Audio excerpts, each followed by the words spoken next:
السلام علیکم. جی وعلیکم السلام. یہ آپ نے جو فلو بنایا ہے خواہش، ارادہ، کوشش، تو اس میں آپ نے خواہش اور ارادے کو الگ پیش کی ہے، تو فرق کیا ہے خواہش اور ارادے میں؟ ہاں جی، خواہشیں وسوسے کی طرح دل میں اٹھتی رہتی ہیں.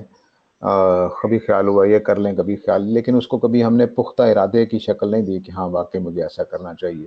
اس کو یوں سمجھیے کہ میں کاروبار کرنا چاہتا ہوں، کبھی دکان کھولنے کا خیال آ گیا، کبھی فوٹو کاپی کی دکان کھولنے کا، کبھی کچھ، یہ دل میں بڑے بے شمار خیالات آتے رہیں گے. لیکن اب میں نے سوچا کہ نہیں، مجھے فوٹو کاپیئر والی دکان کھولنی چاہیے، تو اب یہ میرا ارادے کی طرف بات بڑھ گئی. تو خواہش اور تمنائیں بے شمار ہوتی ہیں، ان کو ہم توجہ نہیں دیتے بعض اوقات. اس کو وسوسے کے نام سے بھی ہم بیان کر دیتے ہیں کہ بے شمار. اسی طرح نیکی کے بھی وسوسے ہوتے ہیں، برائی کے بھی وسوسے ہوتے ہیں. نیکی کی بھی تمنائیں ہوتی ہیں، برائی کی بھی ہوتی ہیں. وہ دل میں اٹھتی رہتی ہیں، پیدا ہوتی رہتی ہیں، ان کا کوئی عمل دخل نہیں ہوتا. لیکن پھر ہم سوچتے ہیں کہ نہیں واقعی ایسا کرنا چاہیے.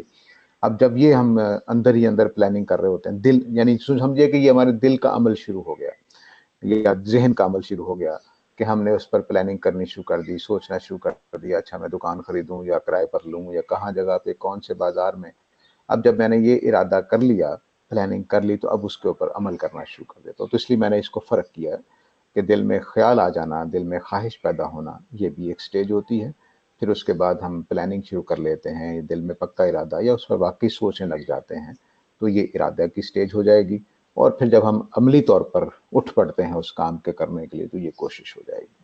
امید ہے بات واضح ہو گئی ہوگی. جی بالکل.